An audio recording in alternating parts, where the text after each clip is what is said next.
So hello students, welcome to the another lecture of your chemical bonding. So last class we have stopped till the pseudo noble gas configuration. We were discussing about the cation's polarizing power. What all the factors that depends on the polarizing power of cation. So we have studied, हमने size of cation पढ़ लिया था, हमने charge of cation पढ़ लिया था, और दूसरा फैक्टर तीसरा फैक्टर जो है हमारा स्यूडो नोबल गैस कॉन्फ़िगरेशन। अगर आपका स्यूडो नोबल गैस कॉन्फ़िगरेशन है मींस व्हाट, आपका जो कोवेलेंट कैरेक्टर है वो बहुत ज्यादा होगा। तो ये आपका एक्सेप्शनल केस है। Now pseudo noble gas, pseudo मतलब होता है फॉल्स। नोबल गैस कॉन्फ़िगरेशन आपको पता है, जिसके आउटर मोस्ट शेल में 8 इलेक्ट्रॉन्स हो उसको हम बोलते हैं नोबल गैस। ओके, जिस नॉट नोबल गैस उसको हम बोलते हैं जिसकी ऑक्टेट फुल हो, टोटल फुल हो, वो आप रिएक्ट नहीं कर सकता, इनर्ट होता है, केमिकली इनर्ट, कुछ रिएक्शन नहीं करता है बिकॉज उसके ऑक्टेट फुल होते हैं। उन गैसेस की कॉन्फ़िगरेशन को हम नोबल गैस कॉन्फ़िगरेशन बोलते हैं। So this pseudo noble gas configuration means false noble gas. They are not actually noble gases but they tends to have the configuration of noble gas. So इसमें क्या होता है, not a noble gas मतलब एक noble gas नहीं होता है but tends to have a configuration of noble gas. आपका जो एलिमेंट रहेगा वो आपका नोबल गैस तो नहीं होगा बट वो आपका कॉन्फ़िगरेशन गेन करेगा नोबल गैस का। अब आपको पता है नोबल गैस का कॉन्फ़िगरेशन क्या होता है। नोबल गैस का कॉन्फ़िगरेशन होता है NH2NP6, मतलब आउटर मोस्ट शेल में 8 इलेक्ट्रॉन्स होते हैं इनके, ठीक है। मतलब आउटर मोस्ट शेल में 1 इलेक्ट्रॉन्स होने का मतलब है आउटर मोस्ट शेल फिल है, ठीक है। जब कोई चीज फिल्ड है अपनी कैपेसिटी से तो ना तो वो रिएक्ट करेगी, ना ही अपना इलेक्ट्रॉन देगी, ना ही इलेक्ट्रॉन लेगी। सो मीन्स नोबल गैसेस आपके केमिकली इनर्ट होते हैं। नाउ आपके नोबल गैस जैसे फॉर एग्जाम्पल नियन का होता है 2s2 2p6, 8 इलेक्ट्रॉन्स हो गए। आर्गन आपका 3s2 3p6, ये भी 8 इलेक्ट्रॉन्स हो गए। क्रिप्टन आपका 4s2 4p6, इसमें भी 8 इलेक्ट्रॉन्स हो गए। तो ये क्या है, आपके नोबल गैसेस हैं। और ऐसे ही आपके जिनन भी है, ये सब भी है, ठीक है ना, और भी है नोबल गैसेस आपके। सो स्यूडो नोबल गैस कॉन्फ़िगरेशन का मतलब क्या है, NH2 NP6 ND10। आपने अगर वैसे तो मुझे लगता है आपने 3rd चैप्टर इतने अच्छे से पढ़ा नहीं है, I will teach you once again. But जो आपका 3rd चैप्टर है दैट इज वेरी इंपॉर्टेंट। जो आपका केमिकल पीरियोडिसिटी इन एलिमेंट्स है ना, उसमें आपको पता चलेगा जो डी ब्लॉक एलिमेंट होते हैं उनके आउटर मोस्ट शेल उनका डी ऑर्बिटल होता है। डी ऑर्बिटल में 10 इलेक्ट्रॉन वो लोग ले सकते हैं। तो नॉर्मली नोबल गैस का कॉन्फ़िगरेशन हमारा NH2NP6 होता है। और जब हम स्यूडो नोबल गैस कॉन्फ़िगरेशन की बात कर रहे हैं तो हम यहाँ पे, क्योंकि ये बेसिकली ट्रांजिशन मेटल आपका ये ग्रुप, जैसे पीरियोडिक टेबल है, ये आपका ग्रुप 1 हो गया, ये ग्रुप 2 हो गया, यहाँ से ग्रुप 13 स्टार्ट हो जाएगा, ठीक है। 13 14 15 16 17 18 तक आपका ग्रुप्स रहेंगे। ये आपका हो गया P ब्लॉक, ये आपका हो गया आपका हो गया S ब्लॉक एलिमेंट्स, ये आपका P ब्लॉक एलिमेंट। और नीचे वाले जो एलिमेंट्स होते हैं पीरियोडिक टेबल के, उनको हम बोलते हैं D ब्लॉक एलिमेंट। सो जो स्यूडो नोबल गैस कॉन्फ़िगरेशन आपका ट्रांजिशन मेटल्स के लिए होता है, और ये डी ब्लॉक एलिमेंट्स को हम ट्रांजिशन मेटल्स भी बोलते हैं। तो इनमें क्या होगा, NH2 NP6 और डी ऑर्बिटल में अगर 10 इलेक्ट्रॉन्स हैं तो वो कॉन्फ़िगरेशन को हम कहेंगे स्यूडो नोबल गैस कॉन्फ़िगरेशन। तो यहाँ पे क्या लिखा हुआ है, those who are having pseudo noble gas configuration their polarising power are exceptionally high.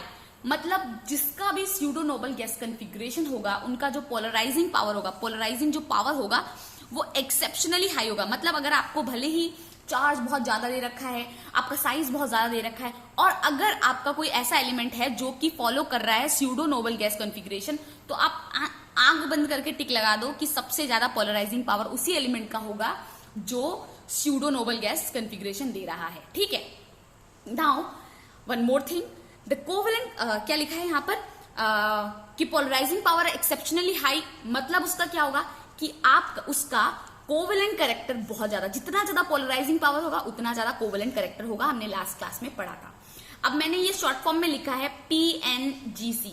PNGC means pseudo noble gas configuration अगर है उस केस में आपका पोलराइजिंग पावर बहुत ज्यादा होगा, और पोलराइजिंग पावर बहुत ज्यादा होगा तो कोवेलेंट कैरेक्टर भी बहुत ज्यादा होगा। ये सिंबल का मतलब होता है इंक्रीज करना। स्यूडो नोबल गैस है तो आपका पोलराइजिंग पावर बहुत ज्यादा होगा, कोवेलेंट कैरेक्टर भी बहुत ज्यादा होगा, और ये होता है pseudo noble gas configuration. Means Nobel gas configuration में कितने 8 इलेक्ट्रॉन्स होते हैं, स्यूडो नोबल गैस कॉन्फ़िगरेशन में होते हैं 18 इलेक्ट्रॉन्स। 8 कितने होते हैं, 18 इलेक्ट्रॉन्स होते हैं, ठीक है। उसको हम बोलते हैं स्यूडो नोबल गैस कॉन्फ़िगरेशन। अब अगेन आपने अगर 3rd चैप्टर अच्छे से पढ़ा होता तो आपको पता चलता है, जब हम इसका फॉर्मूला लिखते हैं, सॉरी नंबर ऑफ एटम्स लिखते हैं कॉपर के केस में, इसका एटॉमिक नंबर 29 होता है। तो जैसे मान लो ये आर्गन आपका नोबल गैस है, ठीक है, तो आपने 3d10 4s1 लिख दिया। नहीं, चलिए हम यहां से स्टार्ट करते हैं। कॉपर 29 है इसका एटॉमिक नंबर, तो हम स्टार्ट करेंगे 1s2 पहले भरेगा, देन 2s2 भरेगा, देन 2p6 भरेगा आपका orbital, then 3s2, 3p6, 3d10 and 4s1, ठीक है, 4s1। बेसिकली यहाँ पे ये एक्सेप्शन क्यों है, क्योंकि यहाँ पर क्या होता है, d बाद में भरता है, पहले s भरता है, तो क्या हो रहा है 4s2 होना चाहिए एंड यहाँ पर 3d9 होना चाहिए।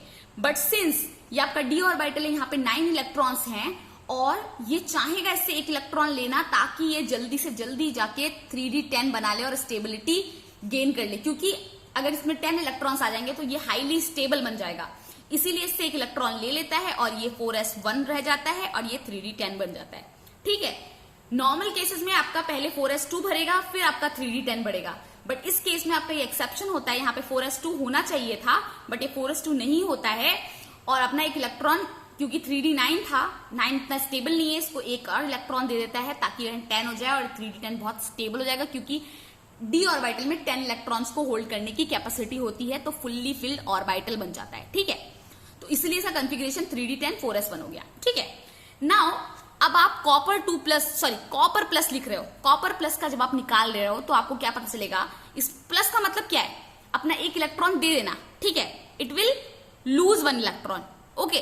प्लस का मतलब lose 1 electron, so it loses 1 electron, तो कहां से लूज होगा, सबसे आउटर मोस्ट शेल से इलेक्ट्रॉन लूज होगा, ये तो अपना इलेक्ट्रॉन देगा नहीं क्योंकि ये स्टेबल पोजीशन पे एकदम, तो आपका 4s1 ये इलेक्ट्रॉन अपना दे देगा, ये अपना इलेक्ट्रॉन दे देगा, तो 1s2, 2s2, 2p6, 3s2, 3p6, 3d10, और ये देखो ये जो आउटर मोस्ट शेल क्या हो गया आपका 3s2, 3p6, 3d10, और ये क्या बना देगा आपका, ये बना देगा आपका स्यूडो नोबल गैस कॉन्फ़िगरेशन। अब ये आपका स्यूडो नोबल गैस कॉन्फ़िगरेशन है, मींस आपका कॉपर प्लस जब भी आपका कोई कंपाउंड में देके रखेगा कंपेयर करने के लिए कि किसमें ज्यादा कोवेलेंट कैरेक्टर होगा, आंख बंद करके कॉपर वाले में लगा दो, क्योंकि यहाँ पर कॉपर अपने एकदम स्यूडो नोबल गैस के फॉर्म में है, उसका कॉन्फ़िगरेशन स्यूडो नोबल गैस का कॉन्फ़िगरेशन है, और जब भी स्यूडो नोबल गैस का कॉन्फ़िगरेशन होता है उसका मतलब ये होता है कि कंपाउंड बहुत ज्यादा पोलराइजिंग पावर है उसके पास, मतलब कोवेलेंट कैरेक्टर बहुत हाई है, एंड हेंस यही लिखा हुआ है यहाँ पर, and hence Cu2+ will have very high polarising power and covalent character, जितना ज्यादा पोलराइजिंग पावर होगा उतना ज्यादा कोवेलेंट करेक्टर होगा। नाउ वन मोर थिंग, अगर हम इससे हम कंक्लूड क्या कर रहे हैं, Cu2+ मतलब Cu1+, मान लो Cu+, not 2+, it should be 1, okay. Cu+ की पोलराइजिंग पावर बहुत ज्यादा है, उसका कोवेलेंट करेक्टर भी बहुत ज्यादा होगा, ठीक है। नाउ आपको पता है पीरियोडिक टेबल में कॉपर के जस्ट नीचे ऐसे ऐसे ग्रुप्स होते हैं ना, ग्रुप के जस्ट कॉपर के जस्ट नीचे आता है आपका सिल्वर, Ag सिल्वर के लिए स्टैंड होता है, उसके बाद आता है Au आपके स्टैंड होता है कॉपर गोल्ड के लिए, ठीक है। तो ये Cu2+ का कॉन्फ़िगरेशन क्या था 3d10, वैसे ही ये Ag का क्या होगा, यहां पर आपका 4d10 है, यहां पर 5s1 होना चाहिए था, इसमें से एक इलेक्ट्रॉन चला गया तो क्या होगा, ये 4d10 हो गया, अगेन d में 10 इलेक्ट्रॉन्स है, d में 10 इलेक्ट्रॉन से अगेन ये बहुत स्टेबल हो गया, यहां पर भी 6s1 होता, एक इलेक्ट्रॉन निकल गया क्योंकि Au+ है तो 5d10, अगेन ये बहुत स्टेबल है। मींस ये जो लाइन में ग्रुप में कॉपर Ag Au अगर आपके अरेंज हैं और कोई कंपाउंड में आपका कंपैरिजन पूछा है किसका कोवेलेंट कैरेक्टर, किसका पोलराइजिंग पावर ज्यादा है, आंख बंद करके इस पे टिक कर दो आपको, ठीक है। सिमिलर वे यही लिखा हुआ है, Cu+, Ag+, Au+ have exceptionally maximum, these are what, these are the exception and they are very high, they have very high, क्या है उनके पास, very high polarizing power है और maximum covalent character है। ना हम जिंक के केस में पढ़ते हैं, ठीक है, जिंक का केस भी अगर आपने अच्छे से पढ़ा होगा 3rd चैप्टर तो आपको पता होगा, जिंक का जो एटॉमिक नंबर होता है आपका 30 होता है, तो इसकी कॉन्फ़िगरेशन हम लिखेंगे 1s2, 2s2, 2p6, 3s2, ये वाला काटा है मैंने, 3p6, 3d10, 4s2। अब आपको पता है यहाँ पर 3d10 है, अगर इसमें से 2 इलेक्ट्रॉन चले जाएं, 2 इलेक्ट्रॉन निकलेंगे तो कहां से निकलेंगे, इससे निकलेंगे 4s2 से, 2 इलेक्ट्रॉन अगर रिमूव हो जाएंगे तो इसका कॉन्फ़िगरेशन क्या होगा, 1s2, 2s2, 2p6 and 3s2, 3p6, 3d10, and again this outer most shell के पास 18 इलेक्ट्रॉन्स हो गए, और ये जो कॉन्फ़िगरेशन है स्यूडो नोबल गैस कॉन्फ़िगरेशन है। अगेन ये आपका Zn2+, बहुत स्टेबल हो गया। सिमिलरली क्या लिखा हुआ है यहाँ पर, Zn2+ क्या हो गया, ये स्यूडो नोबल गैस कॉन्फ़िगरेशन है। Hence what? Hence it is having the maximum polarizing power or you can say it is having the maximum covalent character। वैसे ही Zn के ग्रुप में उसके नीचे, जस्ट नीचे जो उसका ग्रुप है, जैसे ग्रुप, ये कोई ग्रुप के एलिमेंट है, ठीक है, तो इस ग्रुप के जस्ट नीचे, Zn के जस्ट नीचे आपका कैडमियम होता है और Hg होता है, ठीक है। Hg क्या है आपका, मर्करी। इसकी कॉन्फ़िगरेशन होती है 3d10 4s2, इसकी कॉन्फ़िगरेशन होती है 4d10 5s2, इसकी कॉन्फ़िगरेशन होती है 5d10 6s2। तो इनका जो 2+, जब इसमें से 2 इलेक्ट्रॉन निकल जाते हैं तो क्या होता है, 3d10 4d10 5d10। सो ये 5d10, ये तीनों जिंक कैडमियम मर्करी आपका अगेन क्या बना देते हैं, ये आपका बनाते हैं स्यूडो नोबल गैस कॉन्फ़िगरेशन, जिसकी वजह से इनका जो ये 3 एक्सेप्शन, वो 6 एक्सेप्शन याद रखो। फर्स्ट क्या था आपका, फर्स्ट तो था copper plus Ag+ and Au+, ये एक्सेप्शनली हाई है। अगर ये कहीं भी आपके कंपाउंड में कंपैरिजन में आ रहा है तो आप समझ जाओ इसका एक्सेप्शनली हाई है। इसको डायरेक्ट आंख बंद करके सोच, वहां पर आप ये चार्ज और साइज का कंसेप्ट मत लगाओ, डायरेक्टली आप ये कर दो, क्योंकि ये स्यूडो नोबल गैस कॉन्फ़िगरेशन का जो फैक्टर है बहुत ज्यादा हाईली पावरफुल है। तो वैसे ही Zn आपका जब 2 इलेक्ट्रॉन्स इसमें से निकाल रहे हैं तो आपका Zn2+, कैडमियम 2+, Hg2+, ये भी आपका वेरी हाई पोलराइजिंग पावर होता है और हेंस उसकी वजह से इसके पास मैक्सिमम कोवेलेंट कैरेक्टर होता है, मैक्सिमम कोवेलेंट कैरेक्टर होता है, ठीक है। Now we have what, we have 2 explanation, 2 set of explanation, Cu+ Ag+ Au, ठीक है, Cu+ Ag+ Au, Zn2+, cadmium 2+, Hg2+। इस एक्सेप्शन को हम क्या बोलते हैं, इस एक्सेप्शन को हम बोलते हैं, they have the pseudo noble gas configuration, and whenever there is present in any of the compound wherever आपको comparison दे रखा है, these element will have exceptionally high covalent character as these elements having exceptionally high polarizing power। okay, so ये था हमारा cation का case जो कि हमने समझ लिया है। अब हम एनायंस के बारे में सोच लेते हैं, ठीक है, क्योंकि अगर कंपाउंड में आपका एनायन सेम कैटायन अगर सेम दे रखा है तो आप कैसे कंपेयर करोगे कि किसमें ज्यादा कोवेलेंट कैरेक्टर है।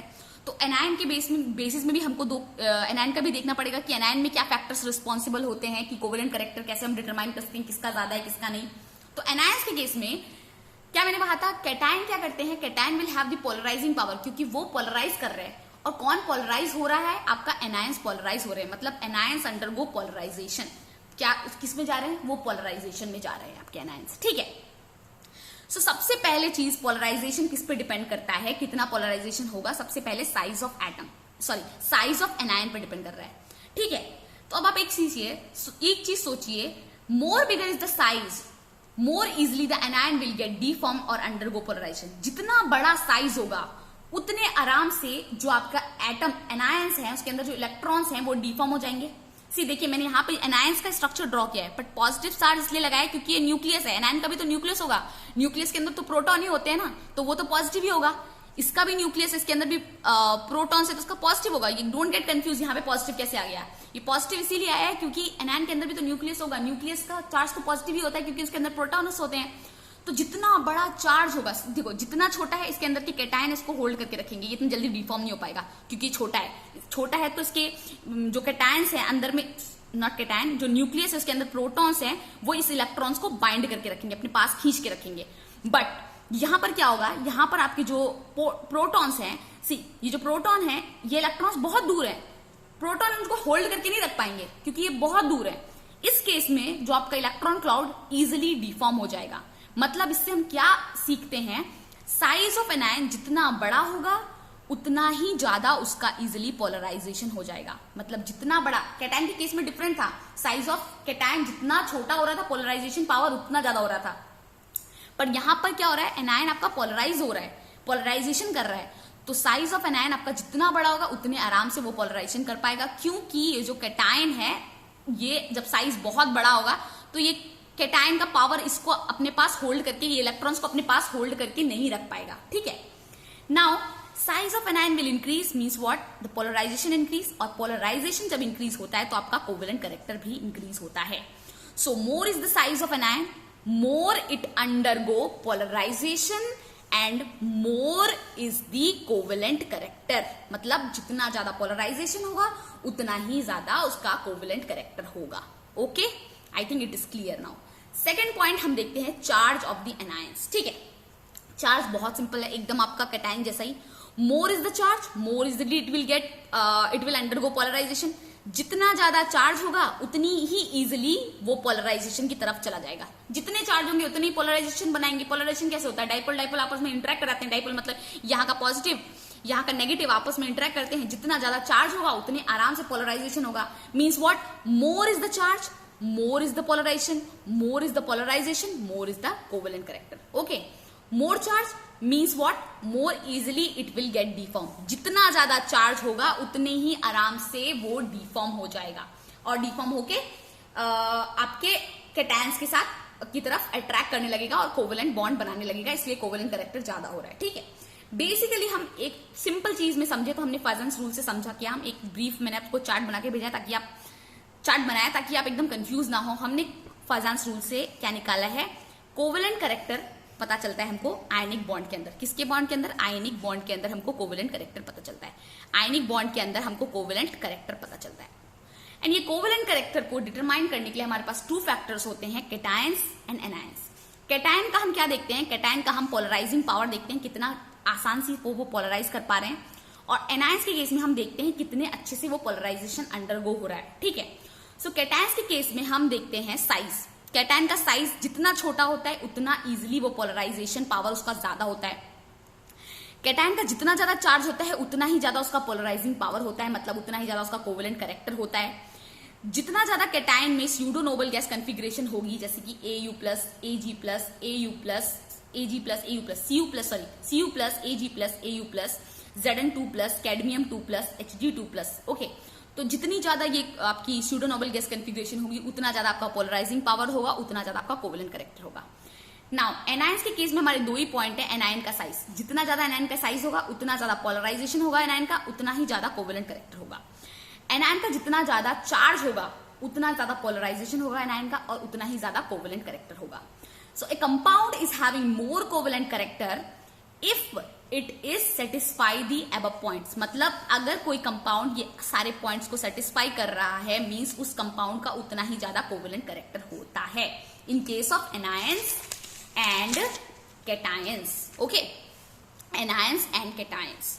Okay, anions and cations. Now देखिए, मैं आपको एक बेसिकली इतना एग्जाम में पूछता नहीं है बट मैं आपको बताती हूँ, इस फाजान्स रूल की एक ही ड्रॉबैक है कि ये क्वालिटेटिव लॉ है। एक क्या है? ये क्वालिटेटिव लॉ है। क्वालिटेटिव मतलब ये बता सकता है, अगर आप कोई कंपैरिजन कर रहे हैं आप बता सकता है कि इसमें ज्यादा आयनिक कैरेक्टर है, इसमें कम आयनिक कैरेक्टर है, बट ये आपको एग्जैक्ट क्वांटिटी नहीं बता सकता कितना % आयनिक कैरेक्टर है, कितना % कोवेलेंट कैरेक्टर है। सो इसकी यही ड्रॉबैक है कि ये क्वालिटेटिव लॉ है। ये बता सकता है, अगर आप 2 चीज को कंपेयर कर रहे हो तो बता सकता है कि इसमें इतना आयनिक, मतलब ये ज्यादा आयनिक है, इसमें ज्यादा कोवेलेंट कैरेक्टर है, इसमें कम कोवेलेंट कैरेक्टर है, बट एग्जैक्ट अमाउंट नहीं बता सकता। तो जब भी एग्जैक्ट अमाउंट की बात होती है वो होता है क्वांटिटेटिव। दैट्स वाई ये आपका अमाउंट तो बता नहीं पा रहा है, तो इसलिए हम इसको बोलते हैं qualitative. Now will quickly see some questions जो मैंने आपके लिए यहाँ पे रखे हैं। क्वेश्चंस मैं इतने ज्यादा इसलिए कराती हूँ ताकि आपको कॉन्सेप्ट एकदम अच्छा हो जाए आपके एग्जाम में, not only this your board exams but also your NEET JEE, जब भी आप एकदम खट से सवाल कर लें। तो फर्स्ट क्वेश्चन ये आपका IIT वगैरह में आ चुका है और आपके बोर्ड एग्जाम्स में भी आ चुका है। Which one is having more covalent character? आपको ये तीनों दे रखे हैं।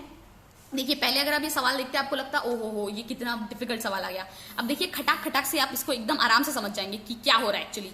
Which one is having more covalent character? आपका NaCl दे रखा है, KCl दे रखा है, RbCl दे रखा है। ठीक है, आपको सबसे पहले देखना है यहाँ पर ये आयनिक कंपाउंड है, यहाँ पर ये मेटल है, ये नॉन मेटल है, ये कैटायन है, ये एनायन है, कैटायन है, एनायन है, metal non metal, metal non metal. अब देखिए यहाँ पर आपका एनायन Cl सब में सेम है, तो आप लिख दीजिए सबसे पहला point anions are same, anion same है। फिर आपको सोडियम, पोटेशियम, रुबीडियम, आपको पता है सोडियम, पोटेशियम, रुबीडियम एक ही ग्रुप के एलिमेंट है और डाउन द ग्रुप जाते समय आपकी जो होता है साइज इंक्रीज करता है। और ये हम क्या है, ये सब आपके सोडियम, पोटेशियम, रुबीडियम आपके कैटायंस हैं। कैटायंस का साइज जितना बड़ा होगा उतना कम वो उसका पोलराइजिंग पावर होगा, उतना कम कोवेलेंट कैरेक्टर होगा। So cation size increases means covalent character decreases, cation का जितना बड़ा साइज होगा उतना कोवेलेंट कैरेक्टर डिक्रीज कर रहा होगा, है ना। देन व्हाट विल हैपन, सो हम क्या करेंगे, सोडियम प्लस क्या होगा इसमें से, sodium plus is the smallest size, क्या हो जाएगा, sodium plus will have the smallest size. हमारा सोडियम, क्योंकि सोडियम सबसे ऊपर पे है तो उसका साइज सबसे छोटा होगा, तो sodium will have the smallest size of cation. Hence इस हिसाब से क्या होना चाहिए आपका, NaCl सबसे ज्यादा, KCl उसके बाद, एंड देन RbCl रुबिडियम, क्योंकि रुबिडियम का साइज सबसे बड़ा है तो उसका पोलराइजिंग पावर सबसे कम होगा। तो इसमें क्या पूछा था, मोर कोवेलेंट कैरेक्टर पूछा था, तो आपका सबसे कम साइज आपका क्या था, Na+ का था, तो Na+ आपका सबसे ज्यादा कोवेलेंट कैरेक्टर शो करेगा, ठीक है, क्योंकि इसकी पोलराइजिंग पावर सबसे ज्यादा हो रही है, क्योंकि इसका साइज सबसे छोटा है। Now one more question is there, that is LiCl, NaCl, KCl, rubidium Cl। Now anion is still same ही क्वेश्चन है, LiCl लगा दिया है, ठीक है। सो पता है आपको ये लिथियम, सोडियम, पोटेशियम, रुबिडियम, ये लीना, carbon, like that we can remember, okay. मैं आपको सिखाऊंगी, जब मैं आपको ये 3rd चैप्टर पढ़ाऊंगी तो मैं आपको सारी ट्रिक्स सिखा दूंगी, पूरा पीरियोडिक टेबल एकदम खटाक से याद हो जाएगा आपको कि कैसे होता है कैसे नहीं होता है, ठीक है। तो this lithium, sodium, potassium, rubidium, now again the size as we go down the group size will increase, size increase कर रहा है, मतलब क्या है, ये सब क्या है आपके कैटायंस है, क्योंकि पॉजिटिव साइन लेके बियर करते हैं, और कैटायन का साइज जितना ज्यादा होगा मतलब उसका कोवेलेंट कैरेक्टर उतना ही ज्यादा डिक्रीज करेगा। Cation size increases, covalent character decreases, hence सबसे ज्यादा कोवेलेंट कैरेक्टर सबसे स्मॉल कौन होगा, Li, तो इसका सबसे ज्यादा कोवेलेंट कैरेक्टर होगा, फिर सोडियम, फिर पोटेशियम, फिर rubidium. Now will see one more example, that is BeCl2, MgCl2, CaCl2। Again यहां पर आपका एनायन सेम है, Cl2, Cl2, Cl2। सो क्या आपको लिखना है, सबसे पहले आपको लिखना है एनायंस आर सेम, एनायंस आपके सब केसेस में सेम है। आपका बेरिलियम, मैग्नीशियम, कैल्शियम, अगेन ये एक ही ग्रुप के एलिमेंट है, और डाउन द ग्रुप आपका साइज इंक्रीज करता है। Down the group size increase करता है मतलब क्या है, कोवेलेंट कैरेक्टर ऑल्सो डिक्रीज करेगा आपका, क्योंकि जितना बड़ा साइज उतनी ज्यादा कैटायन की लेस पावर होगी, पोलराइजेशन पावर उतनी कम होगी, और उतना ही ज्यादा उसका पोलराइजेशन कम होगा, सॉरी पोलराइजिंग पावर कम होगी, मतलब क्या होगा, उसका कोवेलेंट कैरेक्टर कम होगा। तो इन सब में से सबसे छोटा क्या है आपका, Be2+ है, सॉरी Be2+ ही होगा ना आपका, तो इसकी पोलराइजिंग पावर सबसे कम होगी, ठीक है, नहीं क्या बोल रही हूं मैं, B है आपका सबसे छोटा, मतलब इसकी पोलराइजिंग पावर सबसे ज्यादा होगी क्योंकि सबसे छोटा ही है, तो मींस व्हाट, कोवेलेंट कैरेक्टर भी इसकी सबसे ज्यादा होगी, BaCl2 की सबसे ज्यादा कोवेलेंट कैरेक्टर होगी, फिर MgCl2, फिर CaCl2। Now one more example will see, NaCl, NaBr, NaI। अब यहां पर देखिए, अभी तक जो भी हम केसेस देख रहे थे वहां पर आपका एनायन जो क्या था, एनायन आपका सेम हो रहा था, यहां पर आपका Na आपका कैटायन क्या हो रहा है, cation are same. Now this ClBrI, ये क्या है, ये आपके एक ही ग्रुप के एलिमेंट है, और हमको पता है डाउन द ग्रुप क्या होता है, साइज इंक्रीज करता है। बट सी यहां पर किसका साइज इंक्रीज कर रहा है, ये क्या है, Cl माइनस के केस में होगा ना, Br माइनस होगा ना, I माइनस होगा ना, एनायंस का साइज बढ़ रहा है, जितना ज्यादा एनायन का साइज होगा उतना ज्यादा उसका पोलराइजेशन होगा, उतनी ज्यादा उसकी कोवेलेंट कैरेक्टर होगी। सो एनायन साइज इंक्रीज कर रहा है मतलब कोवेलेंट कैरेक्टर ऑल्सो इंक्रीजेस। तो इन सब में से सबसे ज्यादा कोवेलेंट NaI होगा, NaBr होगा उसके बाद, और NaCl सबसे कम आपका कोवेलेंट कैरेक्टर कैरी करेगा, ठीक है। Now I think we will stop it here only. In the next video, we'll discuss the application of the Fajans rule and we'll quickly complete it. We'll have some more numericals जो कि बहुत important है, और ये Fajans rule इतना time इसलिए ले रहा है क्योंकि मैं बहुत डिटेल में पढ़ा रही हूँ, ये आपके लिए बहुत इंपॉर्टेंट है, बहुत। See I am telling you this chemical kinetics, sorry not chemical kinetics, this chemical bonding, ये इतना इंपॉर्टेंट चैप्टर है ना, आप एक बार अच्छे से पढ़ लो ना, आपको जिंदगी में दोबारा इसके लिए स्ट्रगल नहीं करना पड़ेगा। आप आगे इंजीनियरिंग या मेडिकल फील्ड में जा रहे हो, आपको बहुत काम आएगा ये आपका, अगर आप अच्छे से पढ़ लो केमिकल बॉन्डिंग। ये सिर्फ ऐसा सिलेबस है जो आपका बिल्कुल भी नहीं डिटेक्ट हुआ है सिलेबस में से। This is very important, that's why I am going very slowly, I am covering each and everything so that it can cover your competitive point of view also, और आपका अदर एस्पेक्ट्स भी clear कर दे। So thank you student, this is for the today's class, okay.